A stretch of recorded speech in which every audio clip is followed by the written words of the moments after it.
Okay, we are making sourdough bread today, the simplest way possible. I personally use a scale. This is my official bread bowl, so don't be grossed out. It does get washed, but when I'm just making loaf after loaf after loaf, there's really no point in washing it over and over again. So it's winter time, we have it on repeat. So I personally like to use a scale. You do not have to use a scale. You can get the general weights and measures. Sourdough bread is so forgiving. It is definitely an art, not a science. So I start out, I have my bread bowl on here. I'm just gonna go ahead and tear it out because this is a really simple way for people who are just like, I want it easy and I want it consistent, which is how I am. I just wanna be able to do the same thing over and over again and not worry about it. So you do need to have a sourdough starter. Now you can make your own sourdough starter. You do have to buy the most natural flour you can get. This is a white flour. You can also make whole wheat starters. You can make rye starters. You can make any variation of starter that your little old heart desires. But if you get a starter from someone else, you have to at least start with the same flour. So you could take a portion of this and make a new starter and just add a little bit more whole wheat every time you make it until you convert it into a whole wheat or a mostly whole wheat starter. That is possible. That's a video for another day, but I did want to let you know that even though you're watching me use a white flour starter today, that is not a limitation. This starter is nice and bubbly. Hopefully you can see all those bubbles. Again, this jar, it's on repeat. Flour and water is messy, which is all that your starter is, flour and water. Unbleached if possible. You can absolutely buy bread flours. You can use your regular white wheat flour. We have a great little shop in Latrobe. You can buy like 30 pounds of flour for a really great price. So I do that. Okay, you can see we're starting at 0.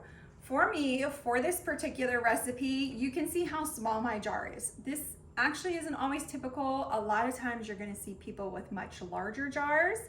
The larger the jar, the more that the starter needs to be fed. However, the more diverse recipes you can use. You can make pancakes, you can make cinnamon rolls, you can use it to make cookies, you can use it to make much larger loaves of bread. But for our purposes and for the convenience in my life, this is all the more starter that I need to make this bread on repeat. If I want to make more loaves, I can just add more. So we're going to start at 50 grams of starter. And we will go through how I make this starter so you have an idea approximately how much flour and water that requires of me. So we're at 51, 52, that's okay. It's an art, not a science. Now you can see that there's not a lot of starter left in there. That's a good thing. The more starter you have, the more food you feed it. And personally, I'm not a fan of discarding, and you shouldn't have to discard. But if you leave it sit on your counter too long and it goes dormant, you're either going to have to feed it a lot more or you're going to have to discard. Flour isn't cheap these days. So 50 grams of starter.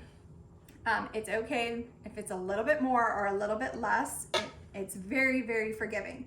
Now we're going to do 350 grams of water, which basically means I'm taking my 50 up to 400.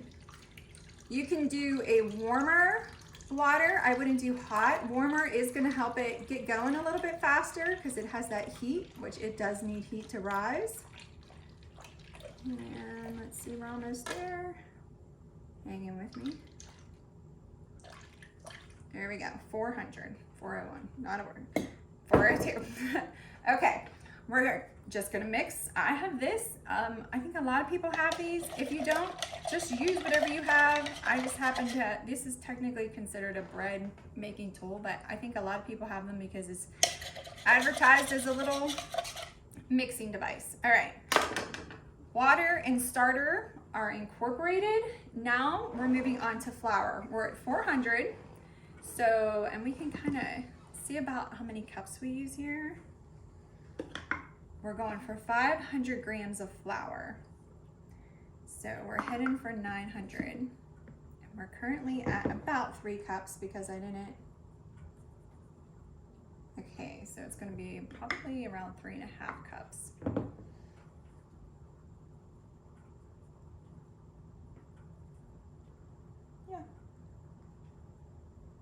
which is about 3.5 cups of flour.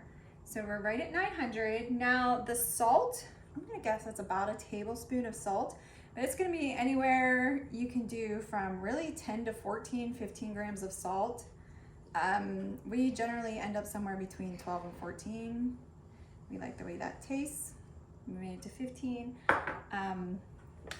That is it. That is all of your ingredients in this sourdough bread. I'm gonna go ahead and take it off the scale, and we are just going to mix all of this up. And probably the most important thing to remember is don't stop until it's fully incorporated, which means you want it to be a wet, sticky dough, because it's gonna go to a dry dough and you're gonna have to keep blending in that flour until it's sticky. So I'm basically just working the dough. There's no special kneading technique. You can see it likes to stick to itself, but it's still pretty dry. It's not going to turn into your normal yeast dough where it's this beautiful ball that doesn't stick to anything. We want it to stick. So we're gonna keep going until it does get sticky. And that usually takes maybe a minute. And your kids can help with this. I don't know if you guys can see that it looks like it's starting to be a wetter dough. That flour is really getting worked in there, which is important. And I think I told you guys this already. This isn't unbleached, just an unbleached flour. I like King Arthur. I know other people enjoy the King Arthur breads, flours. Non-GMO is very important to me. I want to make sure that my wheat was not sprayed down with pesticides before it was turned into dough. Organic is always wonderful, but non-GMO is pretty important to me. See how nice and sticky this is? It's going to stick to everything. There's no flour on there anymore. One of the benefits of fermentation, though, is that it will ingest some of those pesticides. So if you just have flour and it's not non-GMO, it's not anything, it's regular old bleached out flour, it will remove a lot of those toxins and different things that will get eaten up by the bacteria in the dough, so helping to make it healthier for you anyway. But you can see we have a very sticky dough. It's gonna stick to the sides. That's about how big it is. And again, we have to put the lid on. Now this one, I just had a dough in, so it's still a little bit damp because that moisture is important the first time around. If you do a second rising, you're gonna let a little bit more of the moisture out. You're gonna get still a really nice bread. It's just more steps. You don't have to do the more steps unless you like a prettier loaf of bread. Also, if you want more of a sourdough taste, you're going to have to do a second rising. The bread that I make doesn't have that really sour taste to it. So if you really want to make sure you taste the sour in the sourdough, you will do a second rising. But for this particular recipe, you either have a bowl with a lid, or you have a bowl, like I said, I really recommend a bowl on repeat, so you just get to know your dough when you do this enough and how it behaves. And you'll actually see this will actually begin to tint up as it ferments, and you're gonna be peeking at it anyway. But plastic wrap, spray down with oil so it doesn't stick. Of course, I'm gonna recommend an avocado oil spray or an olive oil spray, and then you'll just tuck that plastic wrap over it, put a towel over it, put it someplace pretty warm. The warmer the temperature, the faster it's going to rise. The cooler, the slower it's going to rise. So my house was probably in the low 60s last night, and my dough just started to rise overnight. I probably wouldn't have baked the bread until tonight. But for you guys, I took the bread and I put it into a nice warm location down on our wood burner. Not too warm because you can't cook it. I tend to leave my bowl on the stove. If you let it get too close to a heat source, you know, where the air comes up out of the oven, it's gonna start to dry out and bake a portion of your bread. If you set it too close, you know, you're heating up tea, it's just sitting next to the tea kettle. It's fine if it's warm, but if it's hot, it is going to heat up your dough too much and either dry it out, or you'll see there's a bunch of bubbles and it kind of started to get dry and a little bit baked, but of course it's not actually baked. So you can just not use that portion of dough, but that's just a warning. But I think most people probably keep their houses a little closer to 70 degrees, which means you're probably gonna get a nice dough rise either overnight, make it early in the morning, possibly make it that evening. You'll know. You'll get to know how your dough works, what the rise times are, and on that note, we're gonna go ahead and move on to showing you how to do the starter. Okay, this part is actually probably the most important and yet the most simple, because your only ingredients are flour and water. So this is my official jar that I use for starter. I absolutely recommend having something that you consistently use for the starter. People in your home will know that it's starter, so it doesn't accidentally get washed. Trust me, that happens more than what you realize. My kids have known about my starter for years, and yet someone was helping with dishes and they picked it up and it got washed. I was blessed to have a girlfriend who I had just given starter to, was able to get some more. But now in the bottom of this, you can see that there is probably half a tablespoon, maybe close to a tablespoon of starter.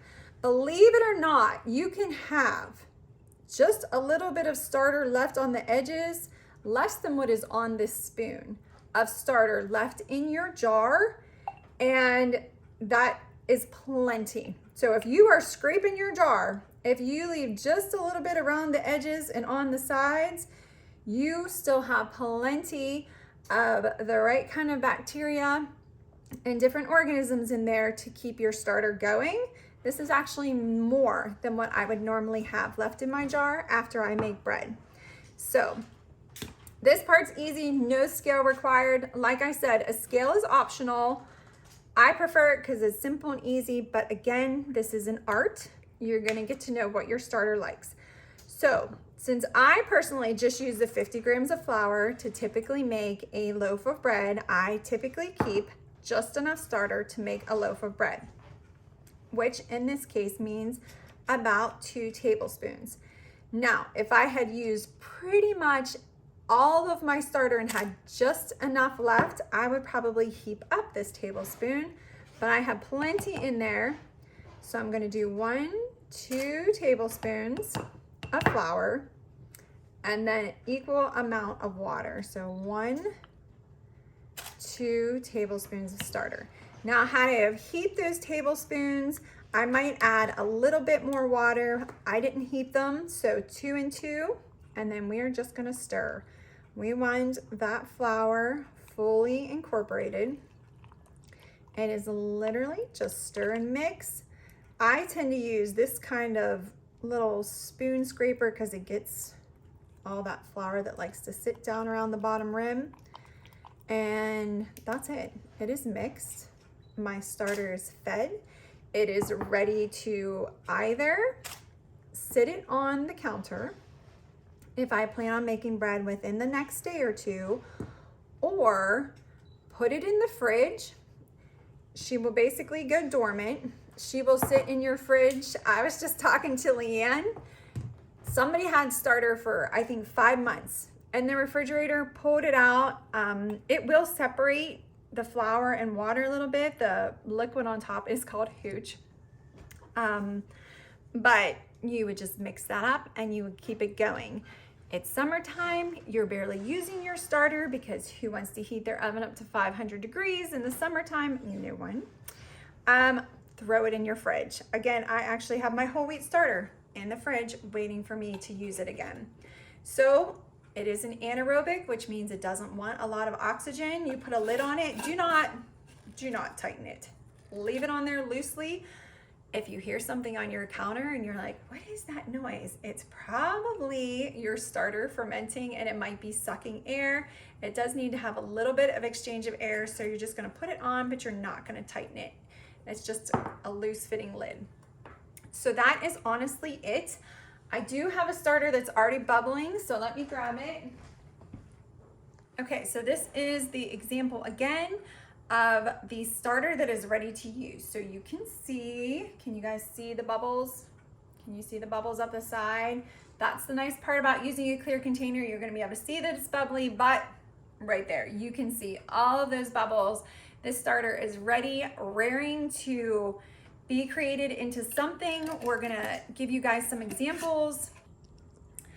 Right now, we have the sourdough starter. We made the dough, and this is it getting all bubbly. So you can see it's kind of domed. You definitely want it to have a dome look. You can see the bubbles. It was flat on the bottom, and now it's nice puffed up. This one probably could grow a little bit more. I do suggest having a bowl that you use just regularly, because then you're gonna get to know your dough. You're gonna know about when it's reached its max potential, and you'll just be familiar with it. You also, when you make the dough, had to have a lid. You can see a lot of the moisture that retains the moisture. It is anaerobic, so it does need to be, you can use plastic wrap sprayed with oil, a towel over it, but in order to get the dough to rise to that nice domed look, you are gonna have to cover it.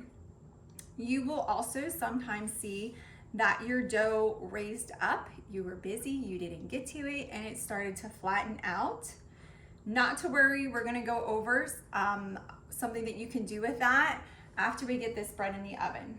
So you do need to get a little bit more flour. Now, the amount of flour that you use, you cannot use any flour, in which case I would have some sort of oil or sprinkle maybe like a cornstarch or a rice flour on your parchment paper, because it is a sticky wet dough. But if you're not super worried about gluten, because obviously sourdough breads, one of the benefits is that a lot of the gluten gets broken down out of the flour, you're gonna wanna sprinkle right over the top, just a nice easy layer. We don't want a lot, but we do need a little bit. I have a dough scraper. If you don't, just use your regular, what are they called? Plastic scrapers. Just use a regular plastic scraper. But basically we want that flour to be all around our dough. And you can see even as I'm working it, it does not want to lose its nice fluffy quality. Now I did get some extra flour in there, but we're just gonna work it. We're just gonna keep scooping that dough till, see, it does not stick anymore. We have it totally coated. And what I'm gonna do now is, you do have to, I like to cook my breads in a Dutch oven. You can also use a covered casserole dish. But you do need to preheat it. You want it nice and warm in your oven. So we're just gonna grab it. And it is 500 degrees, so I guess it would be wise to grab that. Okay, so we have our nice hot Dutch oven. We have our parchment paper, because I only use this for bread, so it would totally stick. It's not pretty, but it makes great bread. So we have our dough nice and rounded. I just kind of drop it right down onto there. It might get a little crooked, but that's okay. Oops. There we go. Now, if you wanted, you could have put that right onto parchment paper and not played with it like I just did a little bit, but I don't mind. So we're gonna go ahead, press that parchment paper all the way around. Now, cutting a slit in the top, and depending on how much flour you had, if you have enough flour on there, the dough's a little bit drier, it'll hold the slit a little bit more. If you just use the minimum amount of flour, you're just gonna go right down into a sticky dough, and it might not hold the slit as much, but it's still gonna allow it to puff up out. Now, if you see the pictures of the really pretty sourdough breads that have nice, kind of almost like etchings in the top of their bread, they used a different recipe. or the same recipe with more steps. All right, putting the lid on, dropping it in the oven. I have my oven tuned right. I know it takes 29 minutes. Okay, we have our bread. It is nice and warm. It's had a few minutes to cool. It's no longer 500 degrees, but this is basically what you're going to get every single time. You can see the top rose up, it's split. You can kind of tell where I made the slits. You're not gonna get that pretty design, but you are gonna get a nice loaf of bread, pretty consistently gonna look like that every time. And even though this is great, this is simple, this is a beautiful place to start, do not stop there. You can be making these beautiful sandwich breads, and let me just tell you, it slices beautifully, it's not crumbly, you are going to enjoy your loaf of bread. We have cinnamon rolls over here. These are amazing. These are sweetened. The icing is sweetened with maple syrup. We've got a nice thick cream, a cream cheese, and a maple syrup topping, so we're keeping to that, just choosing healthier. We have brownies here made with a nice cacao, nice dark rich brownies. There's cookies, pancakes. There are so many options when you get started with this. Again, the beauty of the sourdough is that we are reducing some of the gluten. We know today's flours have way more gluten proteins than our bodies were designed to handle. And so this is one way to fight back and not have to, adhere to a gluten-free policy, but still keep beautiful carbs in our lives.